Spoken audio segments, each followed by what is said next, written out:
guys, I am Michaela Dice. I just wanted to say thank you so much for joining us here on my podcast, Because You Belong Here. The purpose of this podcast is to talk about testimonies. I am a firm believer that your testimony should be someone else's prophecy. So we will be talking with some of my friends and family and people that I love about things that God has done in their lives, and I will be sharing different things about things that God has spoken to my heart and things that I've experienced through Him and His Word. And so I just wanted to tell you, grab a cup of coffee, pull up a chair, and come hang out with us as we go deep, discovering the ways that God has proven His love in tangible ways. I am so excited you're here. Hey everybody, welcome back to Because You Belong Here. I am here with my dear friend Joy Henderson. We are in this series about adoption, and Joy and her husband, one of our pastors at our church, Pastor Corey, they have 3 adopted children, and she also is a huge part of the adoption and foster care ministry that we have at our church, and that's called Because of Love. And I am going to let you tell us a little about yourself, Joy. Awesome. Thanks for having me today, friend. Yes, so I am a wife and a mom of 5. Our oldest 2 are biological and our youngest 3 are adopted. So I was thinking this morning, as I look back at my life from today backwards, everything kind of all makes sense. The Lord has, from a very young age, I wanted to be a mom. I think I scared my mom a lot because in those wishing wells, when you'd throw the coins in, like as a young child, I just wanted to be a mom.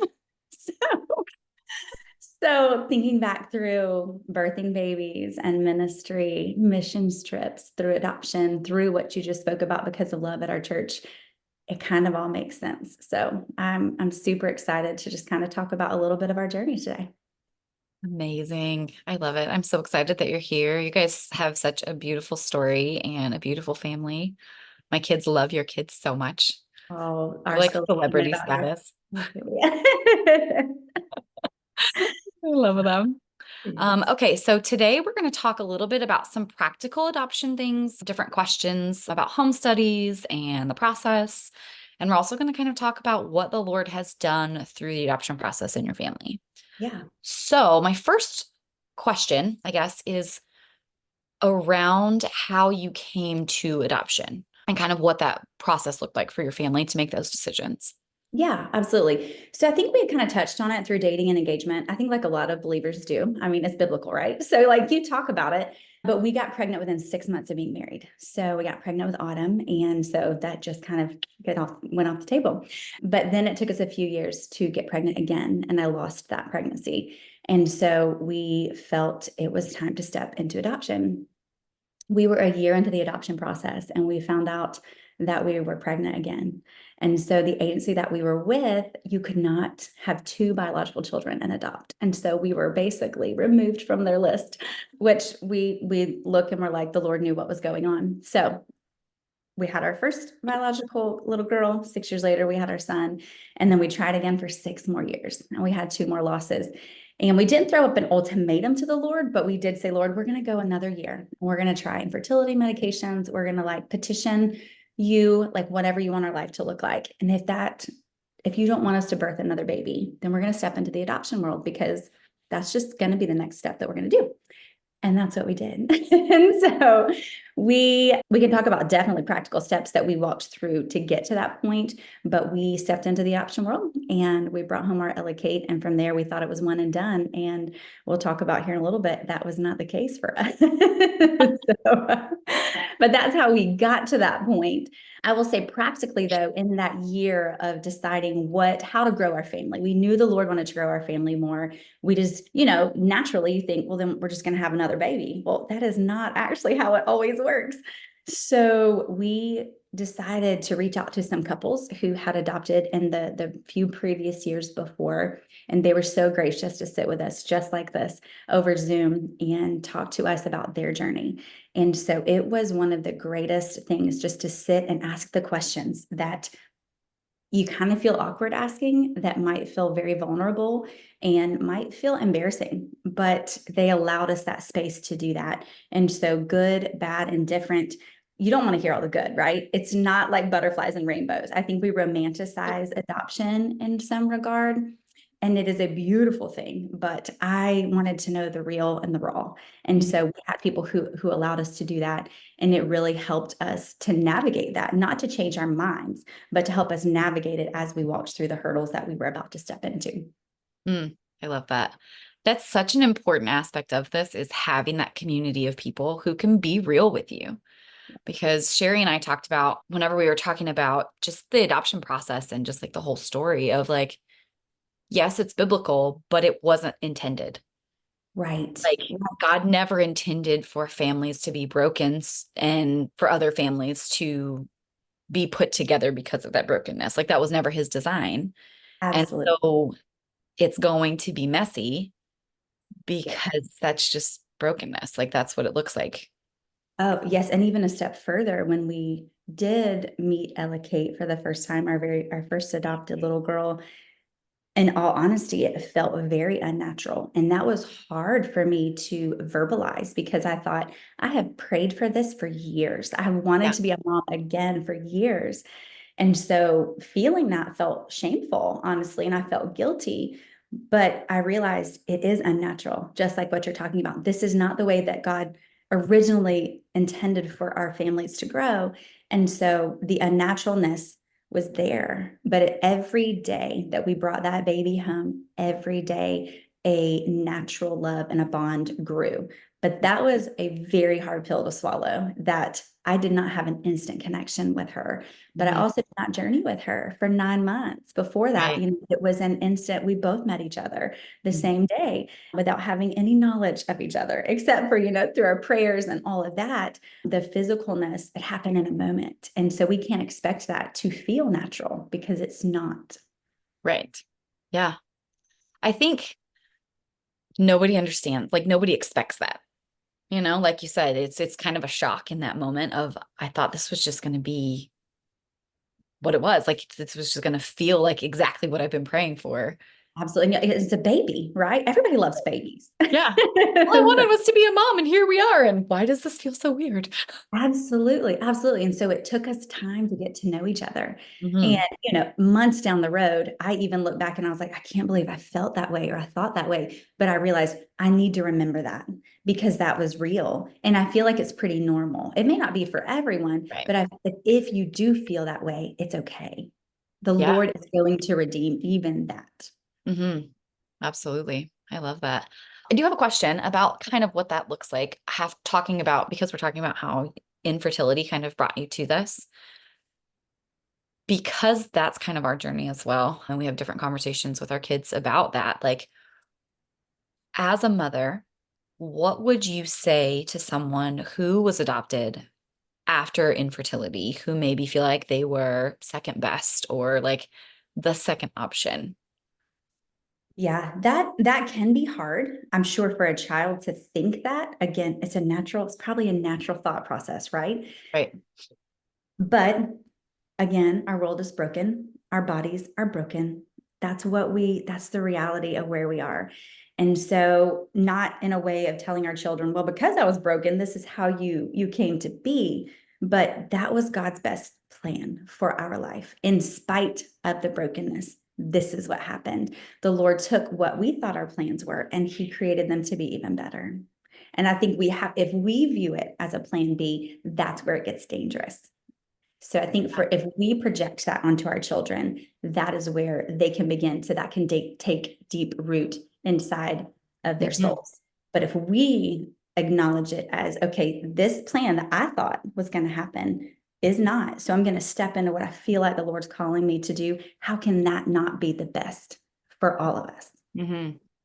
I love that. That's what we talk about with our kids is like God's plan for your life is this, and his plan is always best. And even when we think we're going to do something and he's like, hey, maybe we go this way, then it's always like, oh, this was plan A all along. Absolutely. It just shifts. Yeah. It just looks different. Hmm. Yeah. I love that. Okay. So How did you go about preparing for your home study? Like, what does the process kind of look like? I know all of the states are different, so like each of our adoptions looked completely different. Okay. But like, I what don't does even think I don't even think I realized that, but it does make sense. Every state is totally different. We were yeah. here, we did everything. So it was a lot of check boxes. You know this all too well. The paperwork and the check boxes it's a pile. And at first I thought, this is so unfair. This is not fair. I got to do all this work. But at the end of the day, I thought, man, you know what? We're fighting for our kids in a different way. Yeah. We're just fighting for them. We're contending for them. And so Yeah. every paper began to look like that, right? And so with our home study, we went through a Christian organization here in the Carolinas, and they were amazing to work with, but they were phenomenal. And they basically held our hand and walked us through it all. And so our home studies looked a lot like with two biological children we already had. It looked like us doing it together. Even when they began the home study, they come to your home and you already have the things you're supposed to get done, right? You're supposed to like show a space for baby to sleep. You have to show you have a place for this baby to sleep. Yeah. So, right? You know, they don't expect your home to be spotless. We all think that they do. We think they're judging us. They're not looking at that. They don't give a care in the world about that. What they care about is the character of who you are. That's what Mhm. they're doing. That's the bottom line of what they're getting to. They want a baby or a child to be brought into a home that is ready for them physically, mentally, spiritually, and emotionally. And so, not that there's any like, you know, thing that you have to attain to, but they want to make sure you're stable. Right. So, so our home study looked like our caseworker coming in and going over all the things.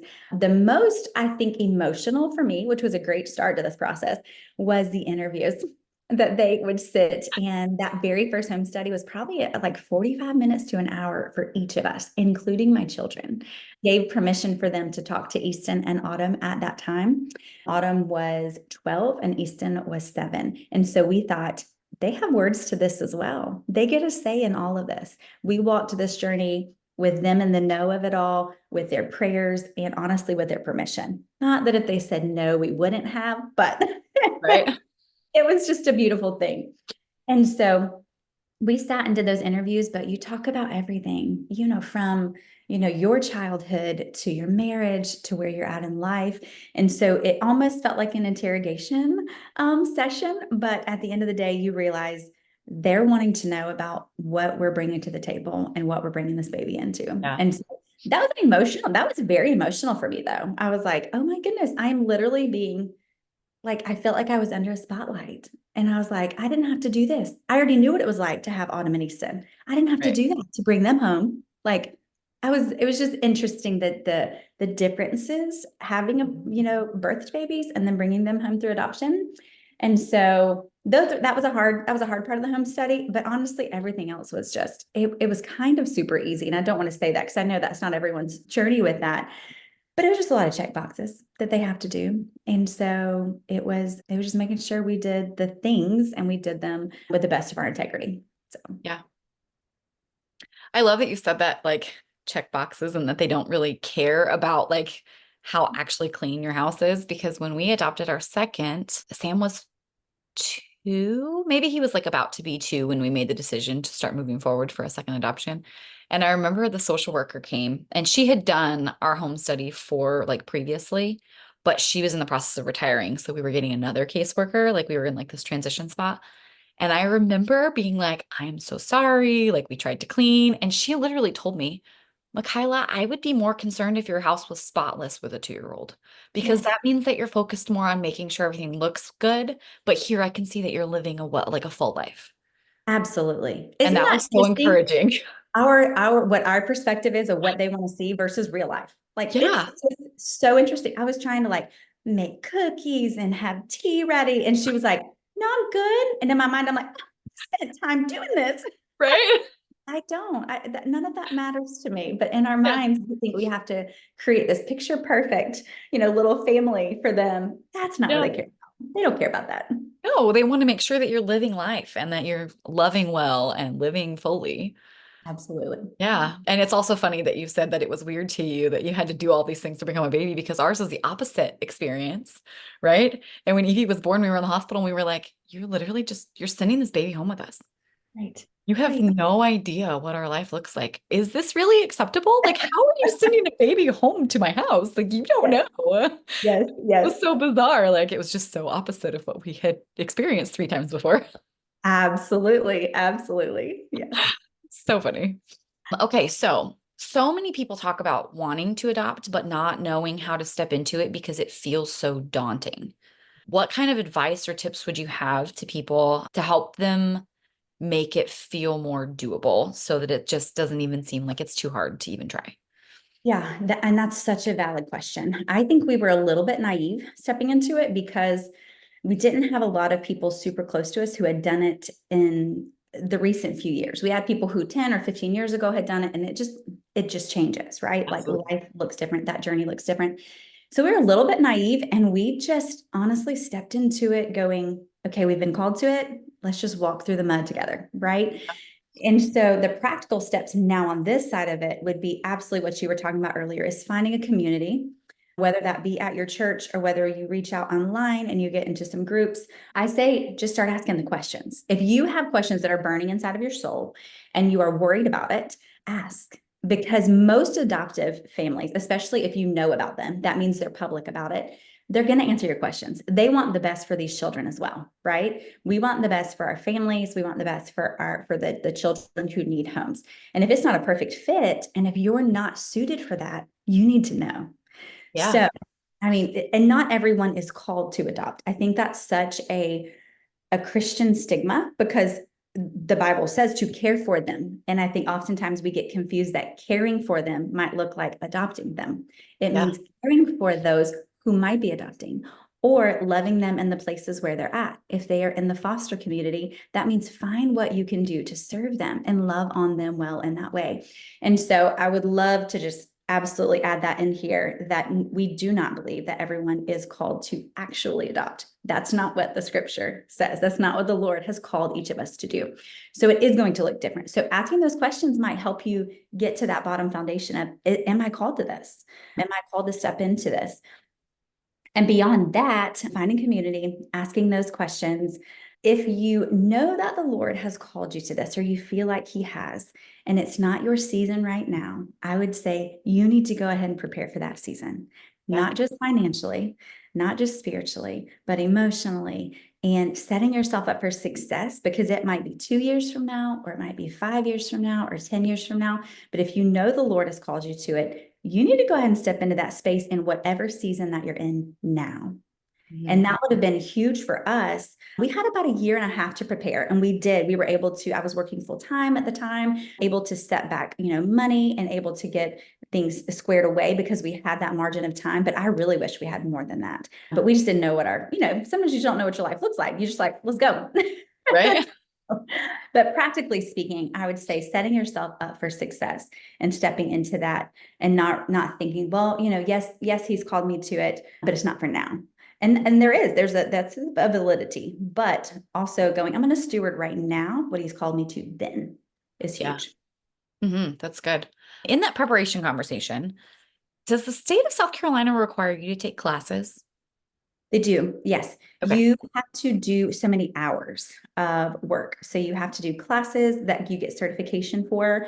Some of those can be books that you read, that you submit, and you have to do almost like a summary of it. They also allowed us to do some podcasts from John Piper and stuff like that. So we Oh, just wow. kind of like asked as we were educating ourselves, we knew we had to have so many hours. So you have to do those certification classes. And our agency gave us some suggestions for those. So that was kind Wow. of like nice that we didn't have to go find them. But also we just said, we're already fitting this into our life. We're already trying to educate ourselves through this and through this and through this venue. So they allowed us to do that by kind Interesting. of doing a little Yeah. small paper on it.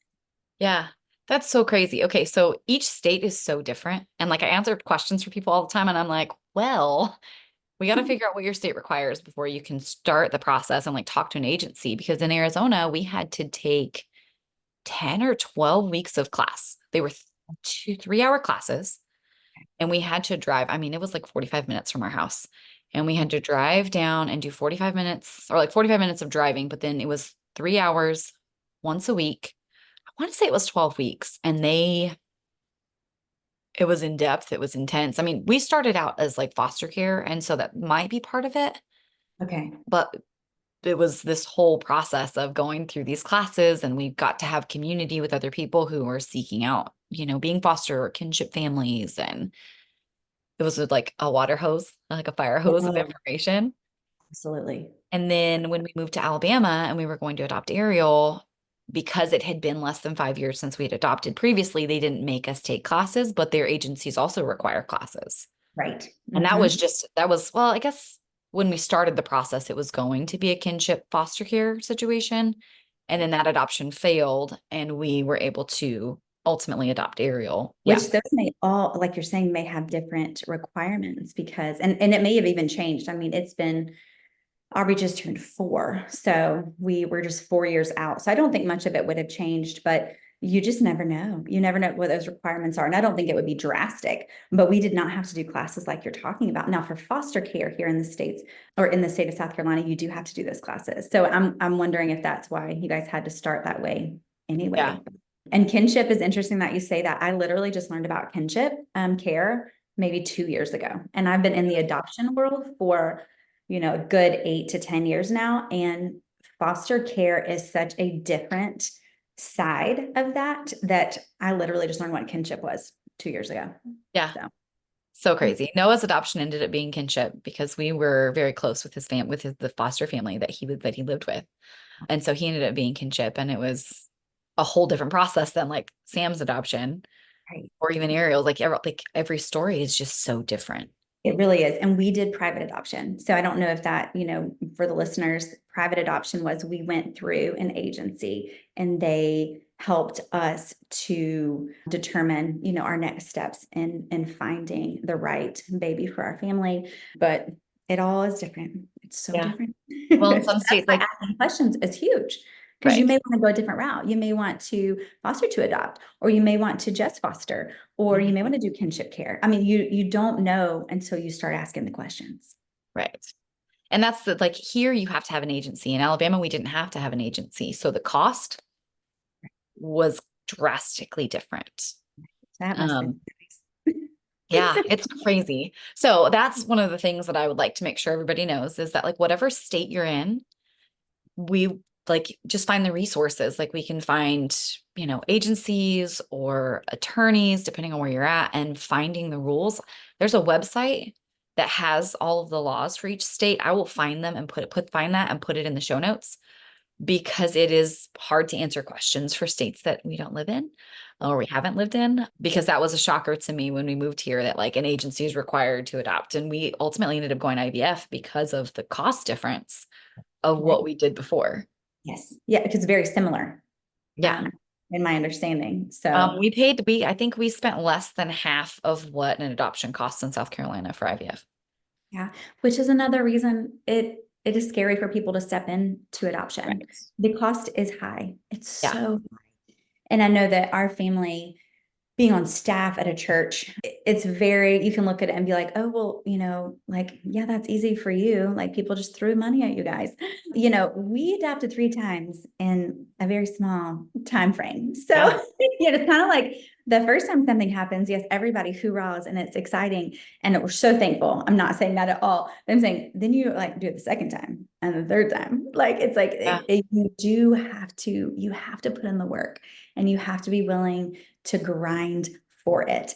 And that means, some people aren't comfortable with it, but I'm like all about fundraising. But I'm like, let's see what we can do together to partner together. I don't want anybody just like feeling like they have to just give money. But I'm like, how can we partner together to make this less expensive and more doable for people, which is partly or honestly a lot of the big reason we started Because of Love at our church, the Ministry for Adoption and Foster Care, is because we knew we were done adopting and we thought, okay, this now has no bearing on us personally, on us as pastors of this church, but what can we do to help our people, help believers who want to step into adoption and foster care? How can we help them jump a little bit of the financial burden? And so that's where the grant and the ministry was birthed. And since then, of course, it's expanded to more things, but it truly was birthed out of that because we lived like, we took on some debt and the Lord has honored that. And we've been able to take care of a ton of it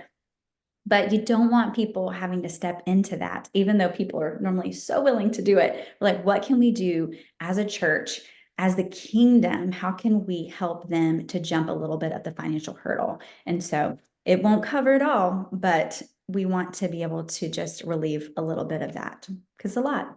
Yeah, I love that. Do you have some practical things like some fundraising ideas or ways to cut costs so that you can save money? Like, what are some things that you guys did for Oh, each of your adoptions? absolutely. So I'm definitely, when I get my mind made up, I'm a researcher. So I started looking into all the grants that are available. And it's just like when one of your kids are going to college, it's like there are things out there, you just got to find it, right? So I just started applying to grants. If it fit a criteria that I thought, even if they had like 10 things for the criteria, like, you have to live in this state, or you have to go to this church, or you have to be this denomination. If I fit like 8 of them, I was applying because I was like, the Lord knows all the things, right? Yeah.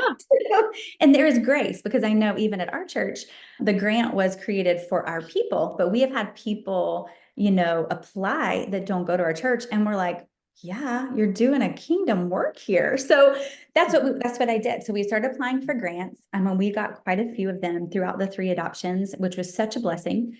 There are also, a lot of people don't know that businesses partner with people who work even part-time, but definitely full-time, places in the workplace that will match or will donate to your adoption. So if you work for, it doesn't matter if it's a small business or not, I say ask.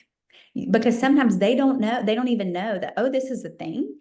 And so who you're working for, if you're doing a good work at your job, if Mhm. you're not, maybe don't ask, but but you never know how they would want to partner with you, right? Because Mhm. at the end of the day, everyone loves a good tax deduction, right? So just ask. Yeah. Practical things that you can put your hands to work for is, we did like a yard sale, and we just put it in this big parking lot, and people had brought stuff for a few weeks prior. And if you're selling things for just a couple bucks, it adds up. It adds up to thousands of dollars. And so we did that. We also, of course, did t-shirt sales. There's multiple platforms online that partner with things like adoption and nonprofits.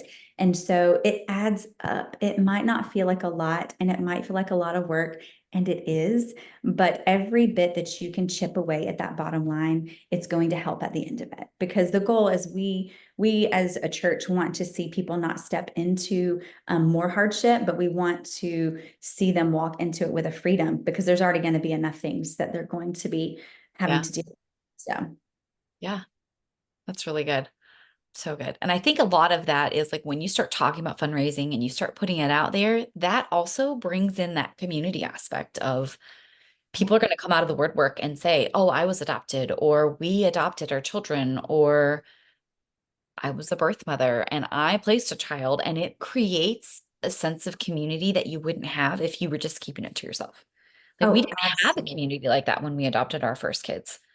Our third one, we had a better community, but it still wasn't as strong as like what we have since we've been here. Like the atmosphere for adoption and foster care has been cultivated so beautifully in our church. And I feel like even just in the area where we live, that it's so different than where we were, the climate for that, what that will look like before.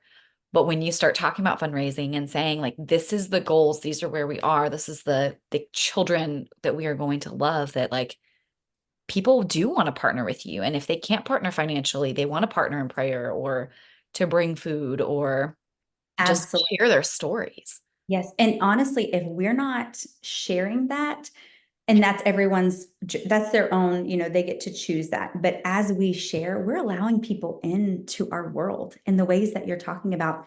They may not, what they don't know, they don't know. So if they know that the Hendersons are adopting, and oh man, I have $20 extra this month and I want to give it to kingdom purposes, we're giving them a place.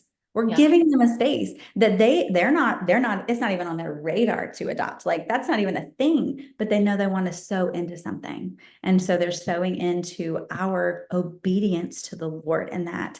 And so it's just been really cool to open up our world in that way. And then it does, Laura, the conversations that come out of just seeing something on social media from people, and we see people post, right? And so it may have been 20 years ago, I journeyed with Sally Sue, but she sees what I'm doing today, and she's able to sow in, not just financially, but yes, through prayers or by sending a card or just letting us know, oh my goodness, that is so awesome to see what the Lord's doing in your life. It's a testament to who we are and who we serve. And so I think it's just really cool as you feel comfortable to open up and talk about it through fundraising, but also just allowing people to know what's happening in your life. It opens your circles. Yeah, absolutely. Just that vulnerability and like being transparent in those places. And like whenever Ariel was born, I remember, so we lived in Fairhope, Alabama, and we had this amazing hospital, and they gave us a room just like we'd given birth to her and took care of us. She ended up having to be in the hospital for a week so that she could be on antibiotics just because she had markers. She didn't really have anything traumatic, but just, just in case. So she didn't have to go to the NICU. And it was so beautiful because we had so many conversations with nurses of, we've been thinking about adoption. We've been having a hard time getting pregnant. Like we're in this place of trying to decide if we're going to make this decision. And we got to pray with them and talk with them and like share with them. And even when I was in the delivery room with Evangeline, who I was in labor and I'm talking to the nurses and the doctors and we're having these conversations and like just the beauty of what that brings to the kingdom conversation. Yeah, because we never know what the Lord's been working on their heart Right. before we ever open our mouth.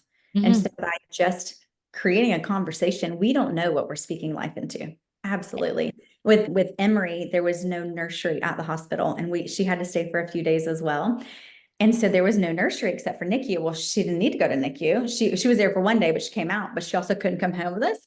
So it was like this interesting thing. We would walk into the hospital each morning, and the nurses would have her in the nurses station, and they had her all swaddled up, and they'd look at us and they'd be excited for a second, and then they'd be like, oh man, because they don't get to snuggle babies. And Yeah. so just like what you're saying, it was the coolest way to connect with them because they don't get to do that very often. And they knew, of course, that we were bringing her home through adoption. And so that conversation automatically started, but it's just really cool how all those Yeah. details work out. I love it. So cool. Okay. So, how has your marriage changed through the adoption process?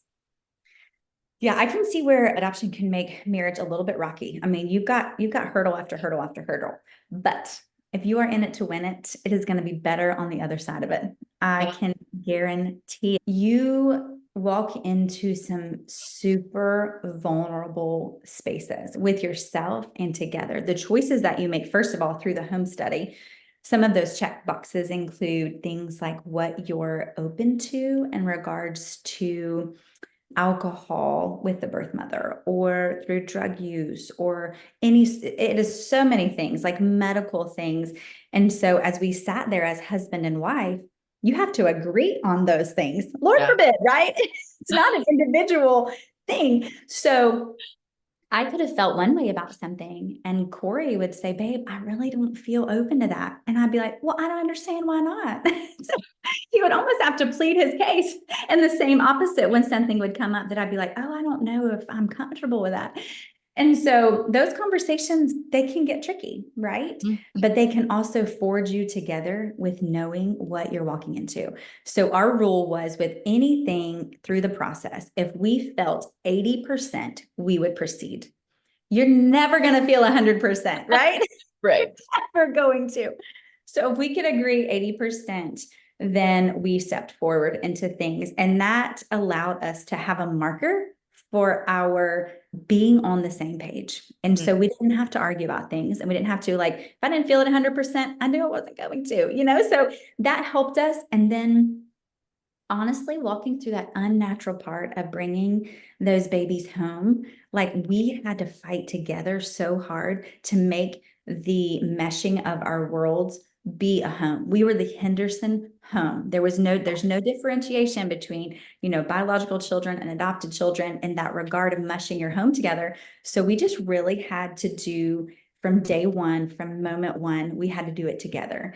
And Yeah. so he was up in the middle of the night with Ella Kate. I'd hear him singing Jesus Loves Little Children of the World. He would sing all of the countries. And like, it was the sweetest thing for me because while I'm not sleeping, because you know how that goes. Even if you're not up nursing, you're not sleeping. Yeah. I'm hearing that. And it gave me a new love and a new appreciation for him, in a way of knowing, okay, we didn't walk this out together to bring a baby home, but we brought a baby home to make a home for her, right? We're doing this together. And so even from the beginning, not saying there haven't been hard moments, there is in any marriage, regardless of this, but it just really allowed us to go, we're going to lock our arms together no matter what. And we're going to do this, and we're going to do it together. Mm-hmm. That's really good. I love it. I love marriage. And I know some people have like such a, it can be really tricky to bring Oh, babies home, absolutely. and that it can Yes. be heavy and daunting. And like you said, I think that it's so important to hear each other whenever you're having those conversations about what you think you can handle and what you think you can't, because there's almost always, I would say probably 90% of the time in a marriage, there's one person who embraces compassion over logic. Yes. Yes. Mhm. And you have somebody on the opposite side where it's like, okay, let's be logical about this. You can't just give your heart to everyone. Absolutely. And And isn't like, that a beautiful balance of the Lord, though? He's yes. definitely the logic. And I lean more into, and honestly, I will say we swap at different times, but we Mhm. always swap. And I think it's the beautiful ebb and flow of how the Lord creates healthy and holy marriages, is because we're always helping each other, but we're bringing each other into balance, just like what you're saying. Yes. So that was so true throughout the adoption processes. Mhm. Absolutely. Yeah. And I think that's important to remember for anybody that's listening, is that let them be them.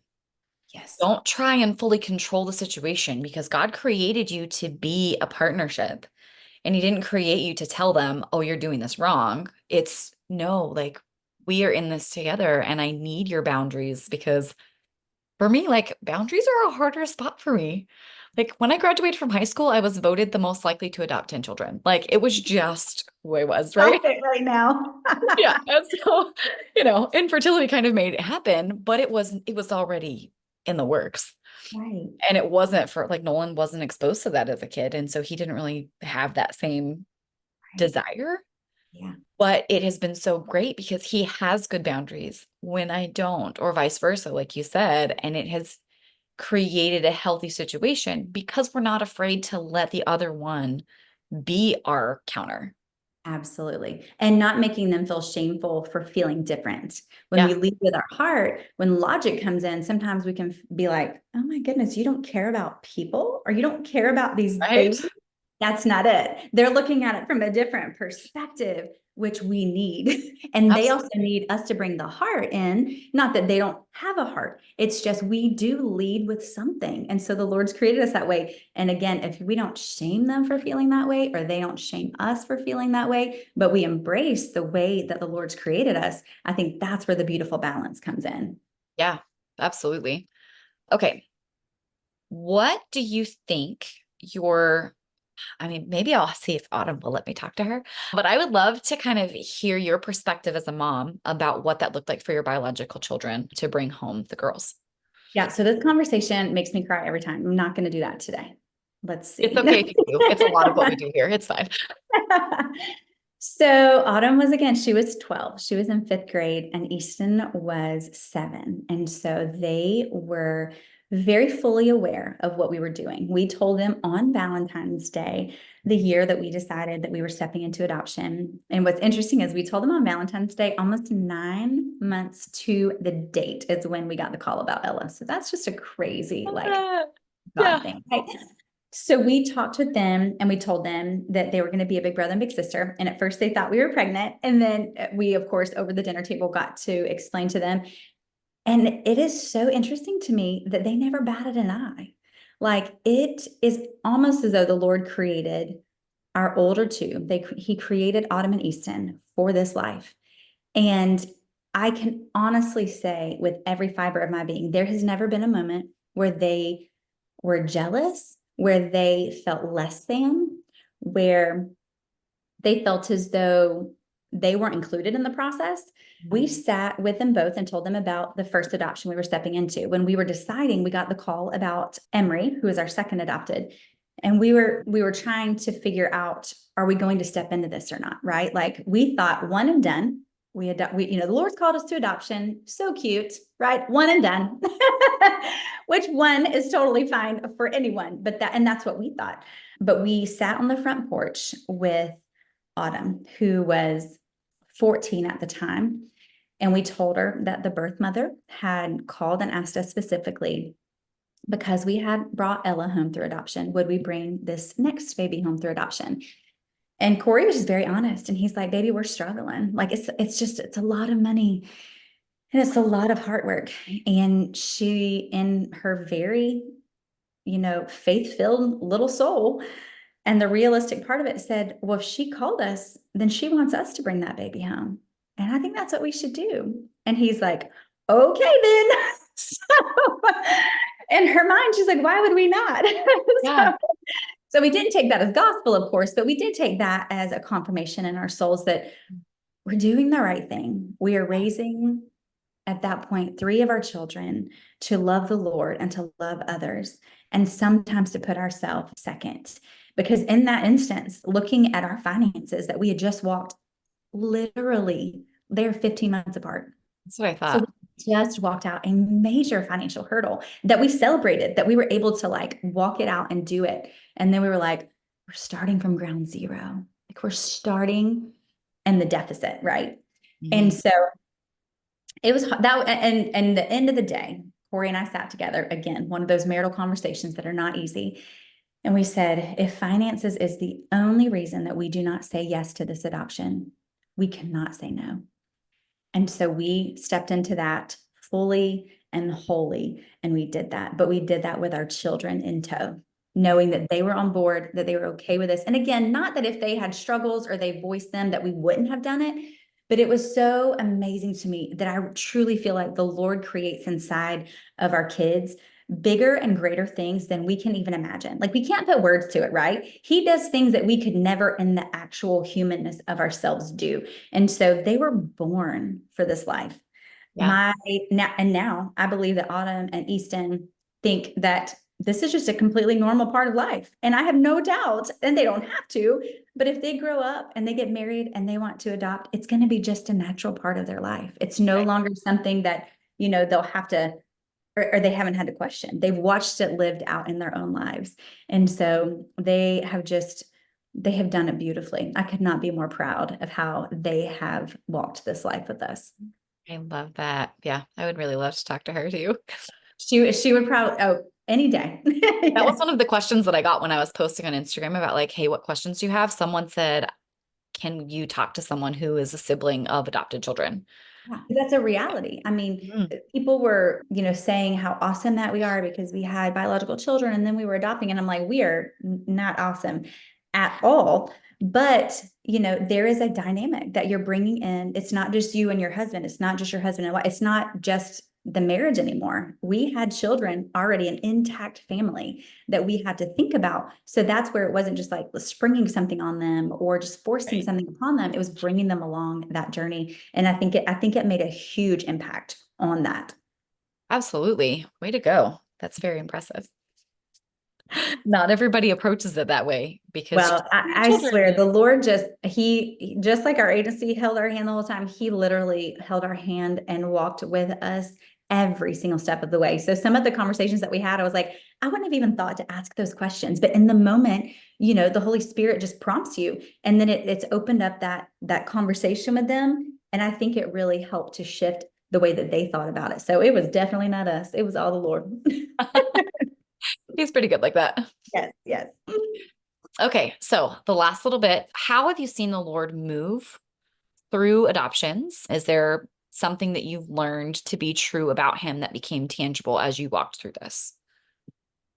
Yeah, I think that I was overwhelmed a few years in, knowing that I had touched a part of the Father's heart in a way that I had not before. Not that it is any less than anyone who births a child. And you and I both have this beautiful, we've been able to do both, right? I've been able to birth children and bring them in through adoption.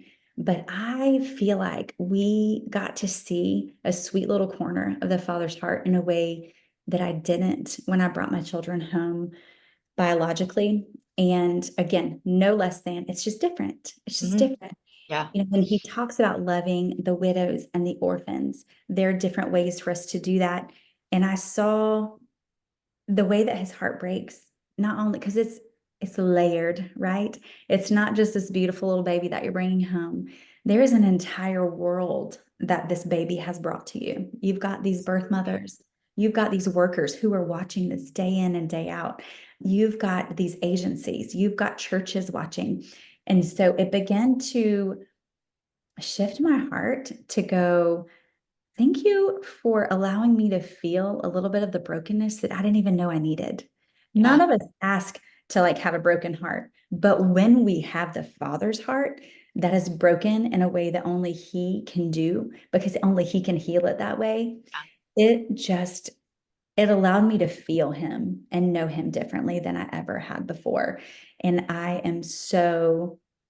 get so humbled and so honored that He allowed us to do that. And I don't think without adoption, I would have known that specific part of His heart without being a part of some way of the adoption process. Yeah. Oh, that's beautiful. I do love that. And they're like, Sherry and I talked about like the plate that gets broken and like, I can't ever remember what it's called, but where they put the gold in to make it more beautiful, like to put it back together. And I feel like that has been such a good, amazing picture of adoption. Yes. Yes. Yeah. Yeah, broken spaces. I mean, if we allow the Lord to heal them, He can do more with that than if we had this beautiful, pristine, never touched and never flawed. We're Yeah. human, we're flawed, and brokenness is a part of adoption. And so, absolutely, it allowed him to come into us just as much as our children who we brought into our homes. Absolutely. And really, how can we draw other people to the kingdom? Other broken people who feel like we aren't broken. Like, unless they know we understand that, the kingdom doesn't seem to appeal, but doesn't also like it doesn't seem obtainable. Absolutely. If they feel Absolutely. broken and they feel like all of us that are trying to draw them in aren't broken or don't come from broken places. Absolutely. Yes. Yeah. It connects us in a way that otherwise we would not. Yeah, absolutely. Well, thank you so much. Do you have any other little snippets or anything else you'd like to share? I'm just an open book. If you have anyone in your follow-up conversations who would like to chat, we are open. My husband and I are always open to have those conversations, to ask and answer the hard questions, because just as people ask the questions, sometimes, you can read into things and you can ask it of them and maybe draw it out. So we're an open book, and even those who are listening who may feel a call to adoption know that this circle right here, we're already covering you as Mhm. you're walking that out. So thank you for having me today. Thank you so much for being here. I'm going to put your Instagram link and the Because of Love link in the show notes so that if anybody wants to find you or has questions or whatever. Perfect. Yeah, Yes.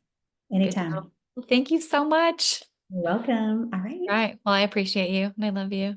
Love you, friend.